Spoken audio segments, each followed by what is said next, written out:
ये घटना 90 के दशक की है। माधवी पंजाब के एक छोटे से कस्बे की रहने वाली थी। माधवी हाई स्कूल में थी। उसके घर से उसका स्कूल 5 किलोमीटर दूर था। उसके पिताजी ने उसे कुछ दिनों पहले ही नई साइकिल लाकर दी थी। माधवी अपने दोस्त अंजू के साथ खेतों से होते हुए स्कूल चली जाती थी। उन्हीं खेतों में एक बहुत पुराना घर बना हुआ था। माधवी को सदैव घर की सीढ़ियों पर एक औरत बैठी हुई दिखाई देती, जो उन दोनों को आते और जाते हुए देखती रहती।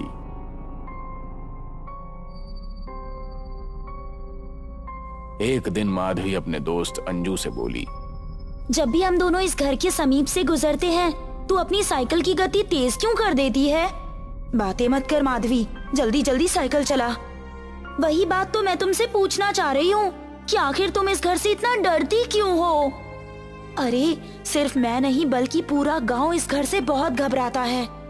क्या तुमने घर के बाहर बनी हुई सीढ़ियों पर बैठी हुई उस औरत को नहीं देखा, जो हम दोनों को आता और जाता देखती रहती है? मुझे तो उस औरत पर बड़ी दया आती है। तुम तो बेवजह ही इतना डरती हो।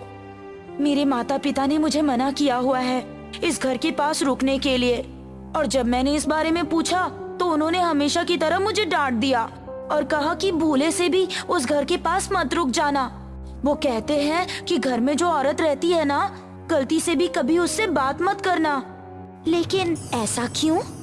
बोला ना मैंने, जब भी मैं इस बारे में पूछती हूँ तो वो लोग मुझे डांट देते हैं। उस शाम माधवी अपने पिता अर्जुन से बोली, पिताजी, आपसे एक बात पूछूं? कहीं आप मुझे डांटेंगे तो नहीं ना? भला मैं तुम्हें क्यों डांटूंगा? पिताजी, खेतों के पास जो एक पुराना सा मकान बना हुआ है, उसकी सीढ़ियों पर मुझे हमेशा एक औरत बैठी हुई दिखाई देती है, जो मुझे और मेरी सहेली को स्कूल से आते और जाते हुए देखती रहती है। गांव के लोग उस औरत से इतना डरते क्यों हैं? माधवी की बात सुनकर अर्जुन के चेहरे पर डर के साए लहराने लगे। मेरी बात ध्यान से सुनो माधवी, चाहे कुछ भी हो जाए, गलती से भी उस घर के पास मत रुकना और ना ही कभी उस औरत से बात करना। लेकिन ऐसा क्यों पिताजी? मैंने तो कभी कभी उसकी आंखों में आंसू भी देखे हैं। मुझे तो उस पर बड़ी दया आती है। उसके आंसुओं पर मत जाना। वो खंडहर चक्रमणि वंशजों का है। तुम्हारे लिए बस इतना ही जानना काफी है। अगर स्कूल जाने का कोई और दूसरा रास्ता होता तो मैं कभी भी तुम्हें उस रास्ते से जाने नहीं देता। चक्रपाणी वंशज? मैं कुछ समझी नहीं पिताजी। कहते हैं कि बहुत सालों पहले उस घर में एक डायन रहा करती थी, जिसका नाम चक्रमणि था। जो औरत तुम्हें सीढ़ियों के पास बैठी हुई दिखाई देती है, वो उसी चक्रमणि वंशज की है। ये डायन खूनी प्रेत आत्माओं से शारीरिक संबंध बनाती है। इनके यहाँ पुत्र नहीं होता, केवल पुत्रियां होती हैं, और वो भी डायन ही होती है। जवान होने तक वो किसी भी इंसान को नजर नहीं आती, और जवान होने के बाद सबसे पहले अपनी माँ को मार के खा जाती है। माधवी अपने पिता की बात सुनकर चुप हो गई, मगर सच तो ये था कि माधवी इन बातों पर विश्वास नहीं करती थी। अगले दिन माधवी की दोस्त अंजू की शहर में रहने वाली चाची का अचानक देहांत हो गया।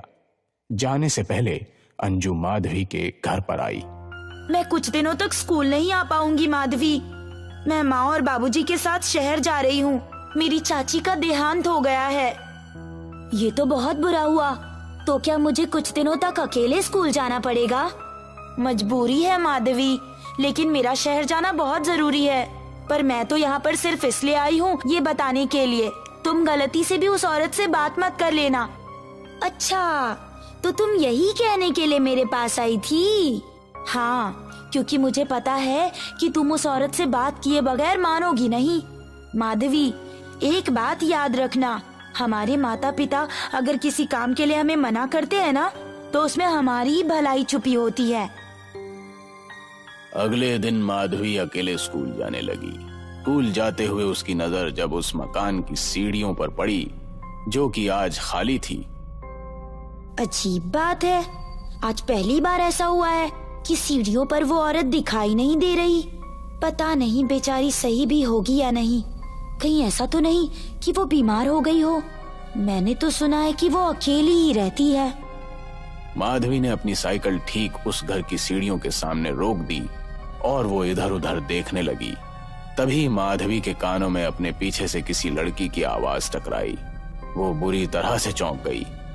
उसने जब पलट कर देखा तो सामने एक लड़की उसकी ओर मुस्कुरा कर देख रही थी।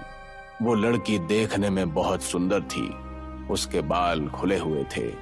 सुप्रिया उसकी ओर घूरने लगी। तुम मुझे ऐसे क्यों घूर रही हो, जैसे कि तुमने कोई भूत देख लिया हो? इससे पहले मैंने आपको कभी नहीं देखा। कौन है आप? मेरा नाम कामिनी है, मैं इसी घर में रहती हूँ। लेकिन मैंने तो आपको कभी नहीं देखा। मुझे तो यहाँ पर एक औरत बैठी हुई दिखाई देती है जो आज दिखाई नहीं दी। तुम जिस औरत की बात कर रही हो ना, वो औरत मेरी माँ है। कुछ दिन के लिए वो बाहर गई हैं। तभी अचानक माधवी को कुछ याद आया। वैसे आप कौन से स्कूल में पढ़ती हो? माधवी कामिनी से कुछ और पूछती कि तभी कामिनी चहकती हुई बोली, सुनो, क्या तुम मुझे अपनी साइकिल पर बिठाकर थोड़ी दूर घुमा सकती हो?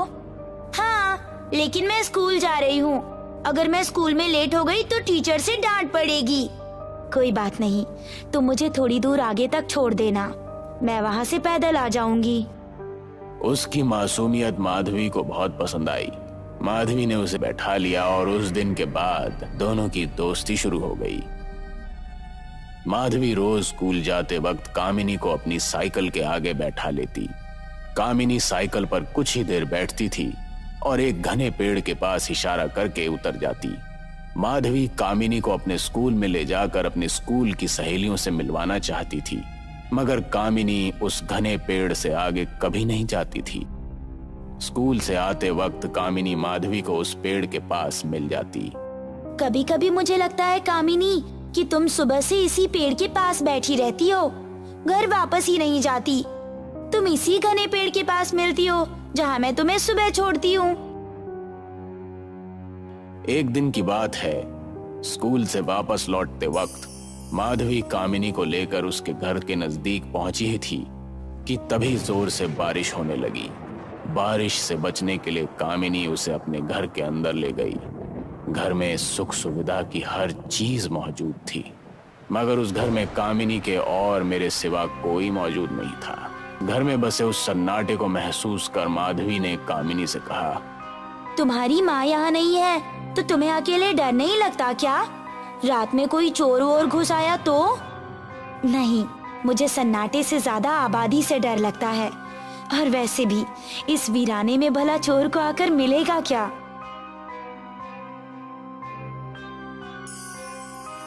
एग्जाम शुरू होने से पहले अंजू ठीक होकर घर लौट आई। अंजू के आने पर माधवी बहुत खुश थी। स्कूल जाते समय माधवी ने अंजू को कामिनी के बारे में सब कुछ बता दिया। माधवी ने साइकिल उस घर के सामने रोक दी। क्या हुआ माधवी? तुम तो बोल रही थी कि तुम्हें उस औरत की बेटी यहीं पर मिलती है, लेकिन यहाँ तो मुझे कोई नजर नहीं आ रहा और इस मकान पर भी ताला लटक रहा है। माधवी चुपचाप खामोश मुंह लटकाए अंजू के साथ स्कूल चली गई। स्कूल से लौटते समय अचानक माधवी की नजर उसी घने पेड़ पर पड़ी। कामिनी उसी घने पेड़ के नीचे खड़ी हुई माधवी को घूर रही थी। यही मेरी दोस्त कामिनी है। कामिनी अंजू को देखकर बिल्कुल भी खुश नहीं हुई। उसके चेहरे पर मुझे एक अजीब सा क्रोध झलकता हुआ दिखा और इस बात को अंजू अच्छी तरह से महसूस कर रही थी। कामिनी ने अजीब अंदाज में माधवी की ओर देखकर कहा, क्या तुम मुझे घर तक नहीं छोड़ोगी? माधवी ने कामिनी को अपनी साइकिल बैठा लिया। कुछ ही देर में कामिनी का घर आ गया और कामिनी साइकिल से उतरकर चुपचाप घर चली गई।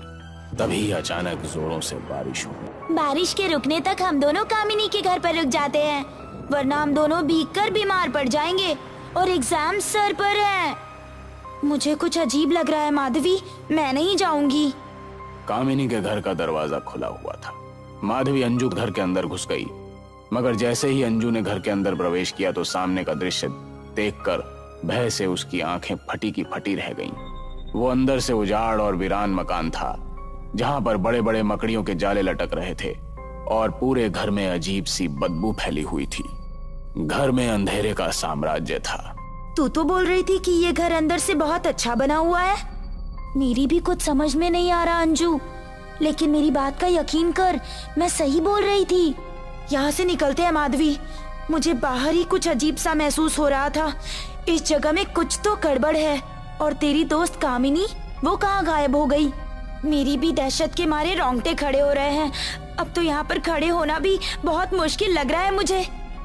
माधवी ने भागने के लिए कदम बढ़ाए ही थे कि तभी अचानक अंजू की चीख उसके कानों में टकराई। माधवी ने जैसे ही पलटकर देखा तो सामने का दृश्य देखकर उसके शरीर में डर की लहरें दौड़ने लगी और अंजू के दिमाग में सन्नाटे आने लगे। उसने देखा कि कामिनी खड़ी हुई है, उन दोनों को घूर रही थी। उसका चेहरा चांदी की तरह सफेद था और उसकी आंखें कोयले जैसी काली थी। उसके हाथ के लंबे नाखून धरती को स्पर्श कर रहे थे और बाल पीछे तक फैले हुए थे।